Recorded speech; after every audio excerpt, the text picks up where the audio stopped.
safiirka Soomaaliland u fadhiya magaalada Maka al-Mukarrama Sheekh Axmed Aadan Safiina ayaa maanta soo gaaray magaalada Hargeysa waxaana gigida diyaaradaha magaalada Hargeysa ku soo dhaweeyay xubno kamid ah salaadiinta Soomaaliland iyo maamulka madaarka magaalada Hargeysa ugu horreyn waxa qolka nasashada madaarka cigaale magaalada Hargeysa halkaas kula hadlay Suldaan Cawil Fiiqle oo kamid ah madax dhaqameedka Soomaaliland oo isagu safiirka maanta ku soo dhaweeyay magaalada Hargeysa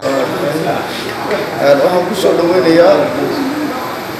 saaxiibkeen huma Safiina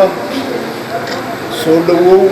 ilaahay baa ku nabad qab keenay inta ay hooyo oo ku soo dhaweynayna diyaar baan ku nahay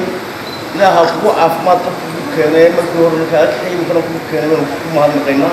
sidoo kale isaguna waxa halkaasi ka hadlay Sheekh Axmed Aadan Safiina safiirka Soomaaliland u fadhiya magaalada Maka al-Mukarrama oo isagu faahfaahin dheeraad ah ka bixiyay ujeedada socdaalka uu maanta ku yimid magaalada Hargeysa ilaahay fadhigiisa waxaan ku soo noqday dalkeeni hooyo anigoo transit ku sii ahaanay magaalada Hargeysa oo la socdo magaalada Maka al-Mukarrama ee barkaysan Britolana waan bixi doonaa maanta waxaan ka yimid magaalada London aan kula soo kulmay jaaliyadda Soomaaliland ee UK waxaan ka qayb galay shir halka ka dhacayay waxaan kala la kulmay 15 shir aan la galay jaaliyadda Soomaaliland ee UK magaalada London iyo magaalada Sheffield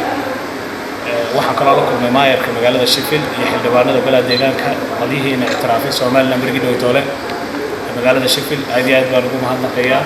dhammaan intii ugu soo dhaweysay magaalada London iyo UK ba intii aan joogay wax badan baan ka soo faa'iiday wax badanna waan soo arkay 10 maalmood baheed 10 maalmood cilmiga waayo aragnimo dheeraad ah ka soo faa'iiday reer London iyo reer Ingiriis waxaan ugu mahadnaqayaa sidii qiimaha iyo laqaaya lahayd ay ku soo dhaweeyeen ugu horeey ambassador Kaysar safiirka Soomaaliland ee wareega ambassador Ali Adam la taliyaha madaxweynaha saxaafadda iyo jaaliyadda dhammaan jaaliyadda UK waxaan ka rajaynayaa reer UK intoodii cilmiga lahayd iyo aqoonta lahayd halkaas ay joogaan oo Soomaaliland inay yimaadaan wax ka qabtaan badana diyaar uma aha in kala inooga timaado halkaas waxaan jeclaan lahaa inay raga aqoonta iyo cilmiga leh meesha ku soo arkay inay dalkooda yimaadaan wax qabtaan